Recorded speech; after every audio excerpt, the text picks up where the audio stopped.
कभी आप लोगों ने ये कहीं सुना है कि किसी बच्चे को अगर टीचर कम नंबर दे दे तो उसके बाद में वो बदला लेता है और ये सोचता है कि मैं बड़ा होके मैडम से बदला लूंगा। लेकिन एक कहानी ऐसा भी सामने आती है जहां पे एक लड़का को कम नंबर मिलने की वजह से 15 साल तक वो इंतजार करता है और 15 सालों के बाद अपनी टीचर से बहुत भयानक बदला लेता है। और बस नंबर कम आने की वजह से नहीं, एक और भी वजह रहती है। और उसके बाद जो भी ये कहानी सुनता था हर कोई सोचने पे मजबूर हो जाता था कि कैसे कोई ऐसे सोच सकता है, क्योंकि अगर आदमी पढ़ाई में अच्छा रहेगा, बच्चा पढ़ने में तेज रहेगा तो उसको नंबर अच्छे मिलेंगे, वो कभी फेल नहीं हो सकता है। लेकिन इस कहानी में उसको कम नंबर कम मिलता है। इसकी वजह से 15 साल इंतजार करता है और 15 सालों के बाद अपने टीचर से बदला लेता है। तो चलिए पूरी घटना को इस कहानी के माध्यम से बताने की कोशिश करेंगे और सोचने और समझने की कोशिश करेंगे पूरी कहानी को। उससे पहले आप लोग से रिक्वेस्ट करता हूं, अगर आप भी हमारे चैनल पे नए हैं और कहानियां सुनने के शौकीन है, सच्ची कहानियां, तो चैनल को सब्सक्राइब कर लीजिए, लाइक कर दीजिए और इस कहानी पर अपनी एक राय कमेंट करके जरूर दीजिएगा। तो नमस्ते, आदाब, सत श्री अकाल। आज की जो सच्ची घटना मैं आप लोग को सुनाने और बताने जा रहा हूं, ये घटना अमेरिका से शुरू होती है। बात 1980 की रहती है, जब अमेरिका के मिनेसोटा इलाके में एक लेडी रहा करती थी जो टीचर रहती है और उनके जो पति होते हैं वो भी मतलब एजुकेशन से जुड़े होते हैं। जो टीचर होती है इनका नाम मैरी होता है और ये मैथ की टीचर रहती है। शादी हो गया रहता है, इनके एक बेटी और एक बेटा रहता है। जिंदगी बहुत अच्छे से चल रही होती है और ये धार्मिक लोग रहते हैं और ये क्रिश्चियन रहते हैं। हर साल ये लोग वहां से फिलीपींस जाते थे, कुछ वहां पे धर्म के काम होते थे, उसमें ये लोग हिस्सा लेते थे, जुड़ते रहते थे। अब इनको 1980 में 20 मई को जाना रहता है वहां पे फिलीपीन में अपने बच्चों लोग को साथ में। उससे पहले जो मैरी होती हैं, जो 35 साल की होती हैं, कुछ दिन पहले वहां से लगभग अप्रैल की बात रहता है, ये अपने बेटी के लेकर निकलती है ब्यूटी पार्लर जाने के लिए। और उसके बाद कुछ दिनों बाद तो इन लोग फिलीपींस चले जाते हैं। जैसे बेटी को लेकर निकलती हैं, कार में जाती हैं, बेटी को कार में बैठाती हैं और खुद कार की आगे सीट पे जैसे बैठती है वैसे बाजू से एक नौजवान लड़का आता है और ड्राइवरी सीट की तरफ से घुस जाता है। घुसने के बाद कहता है कि गाड़ी चलाओ। जो मैरी होती है वो कहती है कि तुम कौन हो, मेरी गाड़ी में क्यों आके बैठे हो। तुरंत वो एक बंदूक निकालता है और मैरी के पीठ पे लगा देता है, बोलता है गोली मार दूंगा, नहीं तो जो बोलता हूं वो सब चीज करो। अब मैरी डर जाती है और गाड़ी चलाने लगती है। अब जैसे जैसे मैरी गाड़ी चला रही होती है वो डर रही होती है, कौन है, क्यों हम लोग को किडनैप कर रहा है। पीछे बेटी है, बेटी को भी बोल दिया है तुम चुपचाप रहो नहीं तो तुम्हारी बेटी को गोली मार दूंगा। उसके बाद गाड़ी चलने लगती है। जब गाड़ी कुछ दूर जाती है उसके बाद वो मैरी देखती है कि सामने पुलिस वाले हैं।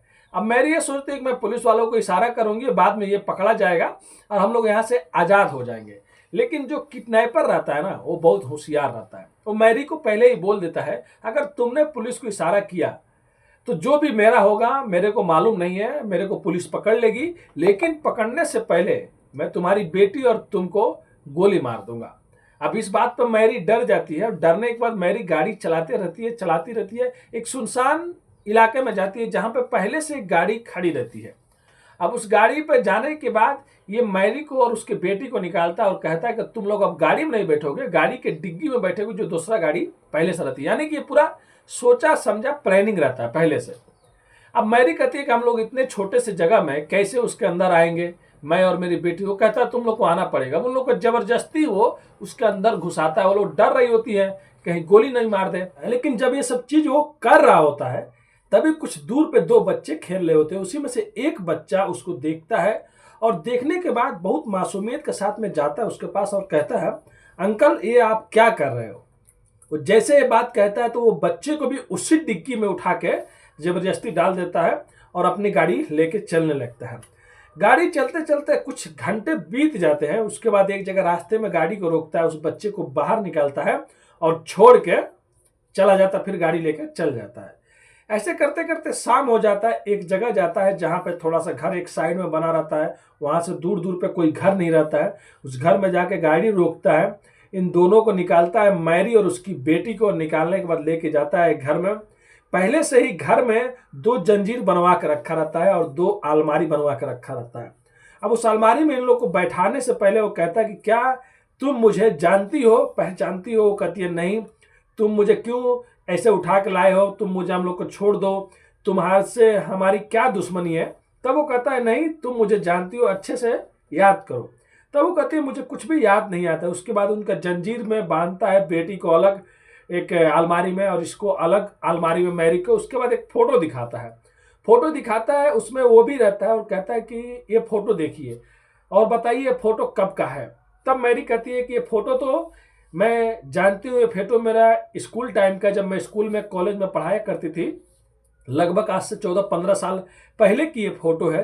तब वो कहता है कि उसी फोटो में एक मैं भी यही लड़का हूँ। तब वो कहती है कि मैंने तो तुमको पढ़ाया था, फिर तुमसे मेरी दुश्मनी क्या है?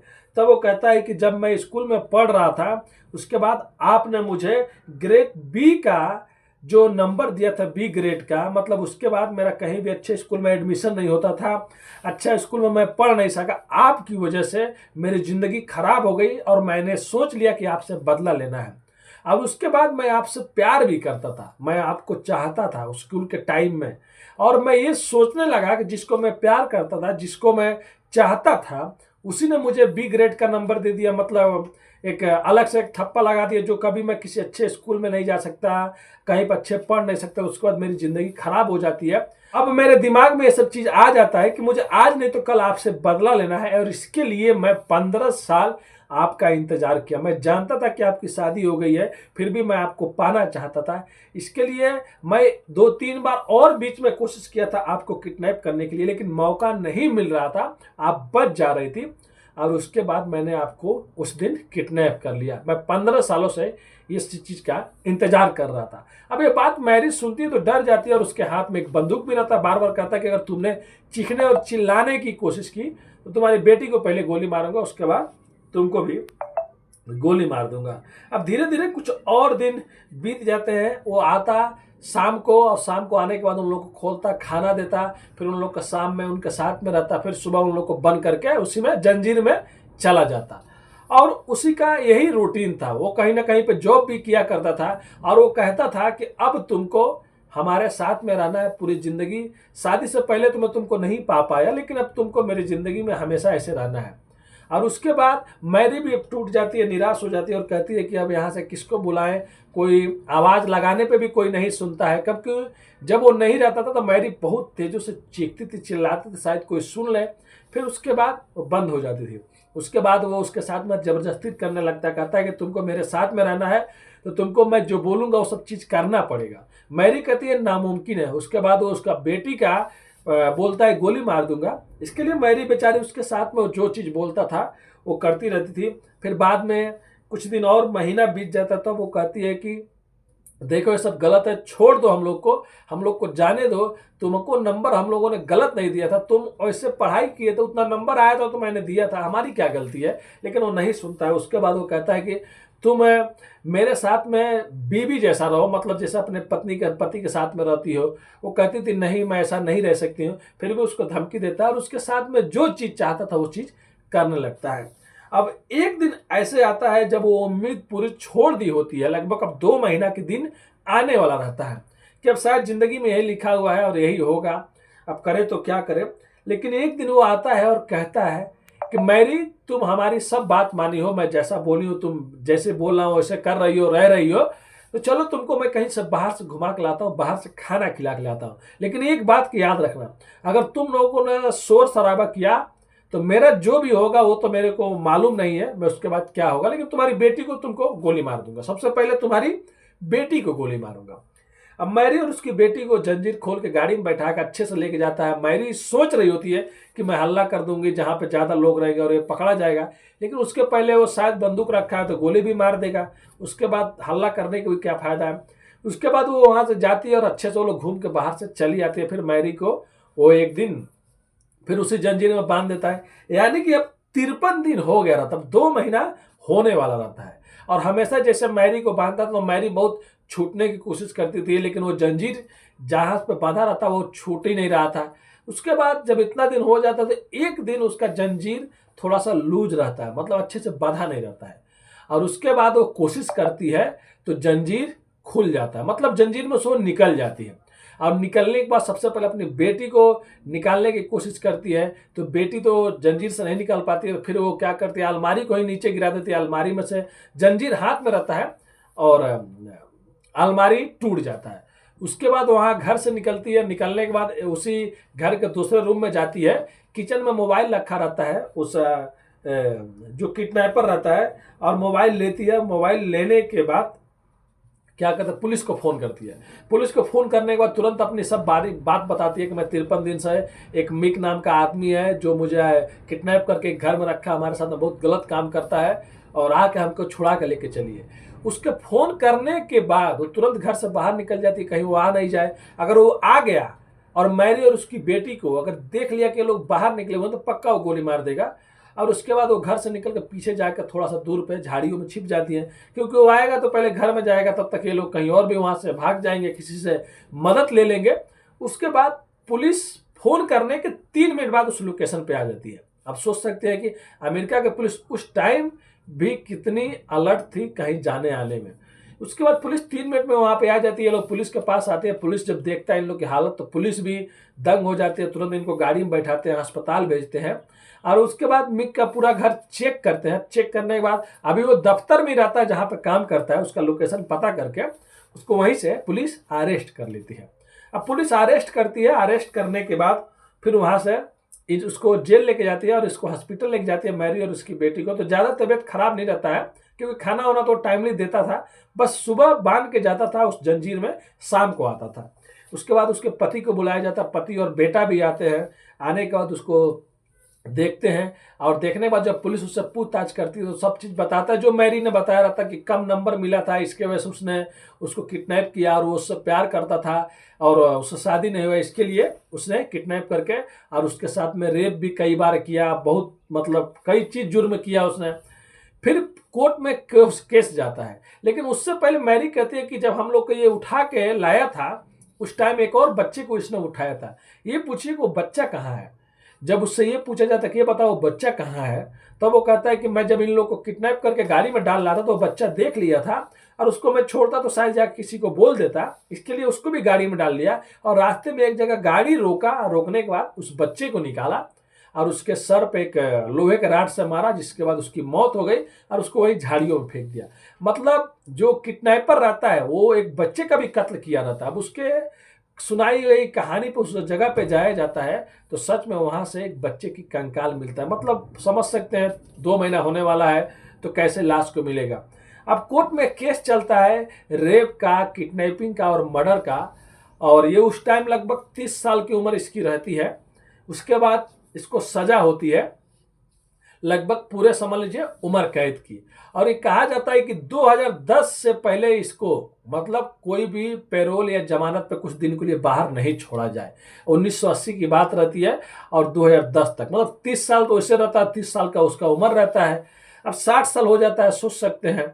और उसके बाद जब 2010 आता है, जब उसको पैरोल पर ये रहता है कि वो पैरोल पे छूट सकता है कुछ दिन के लिए, तो पक्का है अगर वो वहाँ से बाहर निकलेगा तो डायरेक्ट मैरी के घर जाएगा, हमला करेगा और छोड़ेगा नहीं, क्योंकि इन्हीं लोगों की वजह से उसको जेल हुआ रहता है।